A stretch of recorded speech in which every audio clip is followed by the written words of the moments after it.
As we saw from the savage Hamas assault on southern Israel on 7th of October, the Palestinians have certainly been active protagonists in their more than century-long battle against Israel and Zionism, but the New York Times would have it otherwise. Indeed, the underlying narrative in their magazine piece of 6 February 2024, The Israeli-Palestinian Conflict and the Long Shadow of 1948, is that the Palestinians have always lacked agency and have no responsibility for anything that has befallen them over the decades. This, plus a welter of factual errors and misleading judgments, has produced a seriously distorted description of the history of the First Arab-Israeli War and its origins. The Times article consists of a lengthy discussion between Arab and Jewish scholars, 3 ostensibly from each side, and comments and clarifications and misclarifications by Emily Bazelon, the New York Times staff writer who moderated the dialogue and put the piece together. 5 of the 6 people involved can hardly be deemed experts on either the Arab-Israeli conflict or the 1948 war.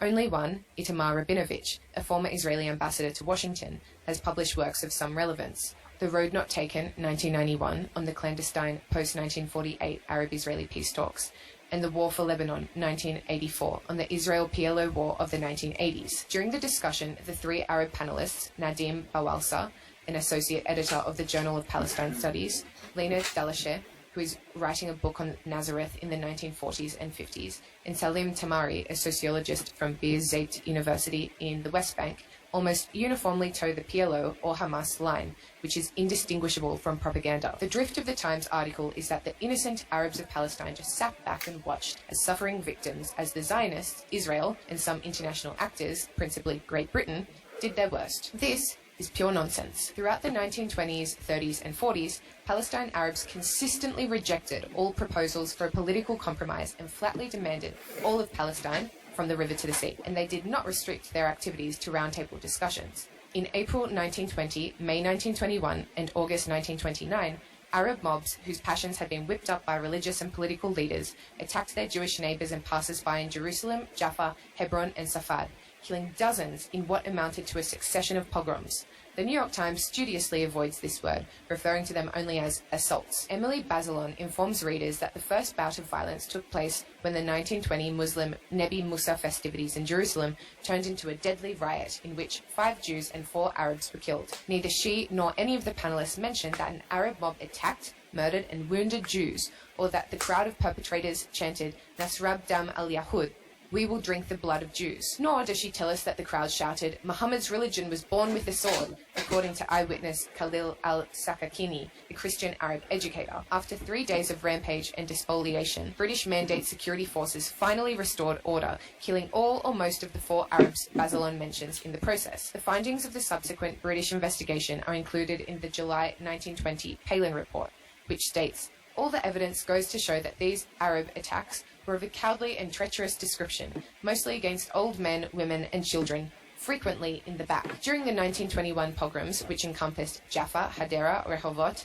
and Petah Tikva, dozens of Jews were killed and women were raped. In the efforts to restore peace, British security forces killed dozens of the attackers. Leading contemporary Zionist journalist Itamar Ben-Avi wrote, "The Islamic wave and stormy seas will eventually break loose, and if we don't set a dike, they will flood us with their wrath. Tel Aviv, in all her splendor, will be wiped out." The August 1929 riots were deliberately incited by the Mufti of Jerusalem, the country's senior Muslim cleric, Hajj Muhammad Amin al-Husseini, who was soon to emerge as the leader of the Palestine Arab National Movement. He and his aides told the Arab masses that the Jews intended to destroy Al-Aqsa Mosque on the Temple Mount and build a 3rd Jewish temple on the site, and that they had violated the honor of Islam and raped the women and murdered the widows and the babies. The resultant riots started in Jerusalem and quickly spread throughout Palestine. Dozens of Jews were massacred, and many Jewish women were raped in the area around Jerusalem and in Hebron and Safad. The British High Commissioner, John Chancellor, condemned the atrocious acts committed by bodies of ruthless and bloodthirsty evildoers upon defenseless members of the Jewish population with acts of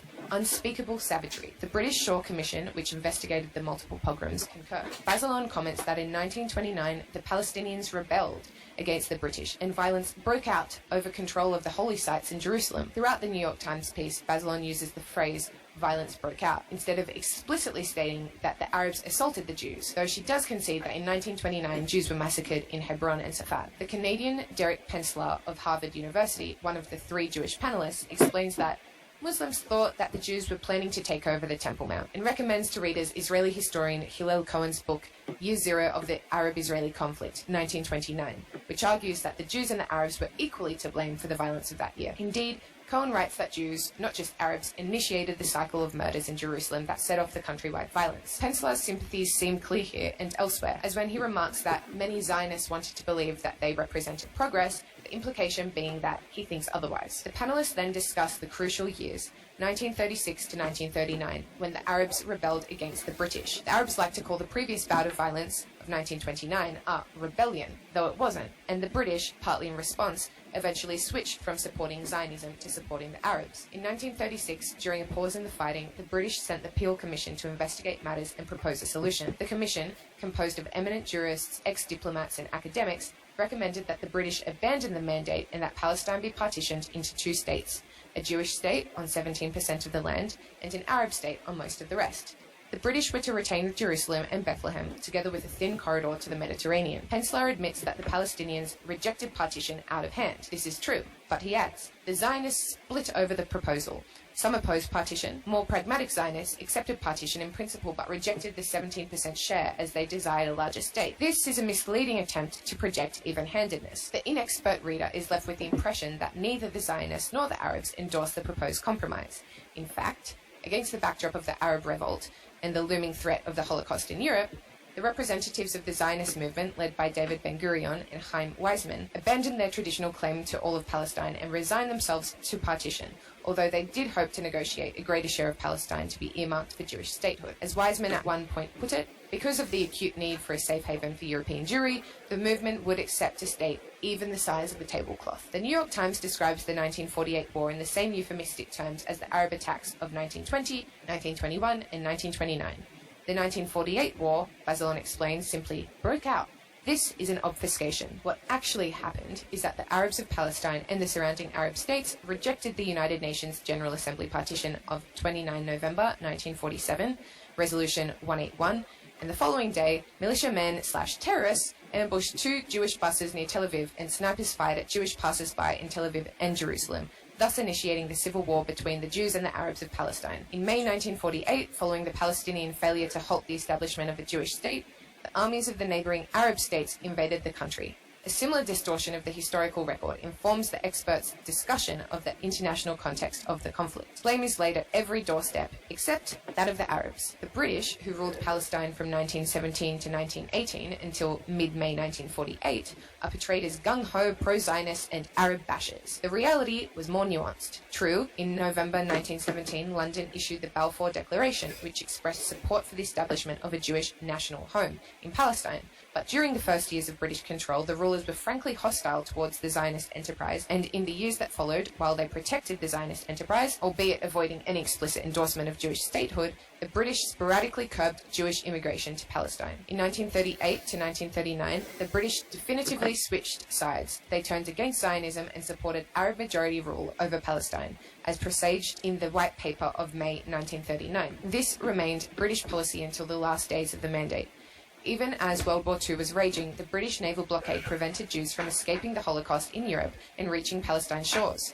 London stopped supporting Jewish statehood and abstained from the crucial November 1947 vote on partition. In the 1948 war, the British supported the Arabs in various ways, including by supplying them with arms, continuing the Jewish anti-blockade of the country's shores until mid-May 1948, and threatening to intervene directly against the IDF in the south. Though it is true that the Mandate government in Jerusalem and the withdrawing British troops generally behaved even-handedly, a fact misrepresented in both Israeli and Palestinian historiography, panelist Tamari is therefore quite mistaken when he concludes the British were largely complicit in the 1948 Arab defeat. But the article's worst historical distortions concern the events surrounding the Second World War. Penzler claims that between 9,000 and 12,000 Palestinians fought for the Allied forces in World War II. In fact, as far as I know, it is doubtful whether any Palestine Arabs actually fought during the war, though perhaps some 6,000 of Palestine's 1.2 million Arabs signed up with the British and served as cooks, drivers or guards in the British installations in Palestine. By comparison, around 28,000 of Palestine's Jews,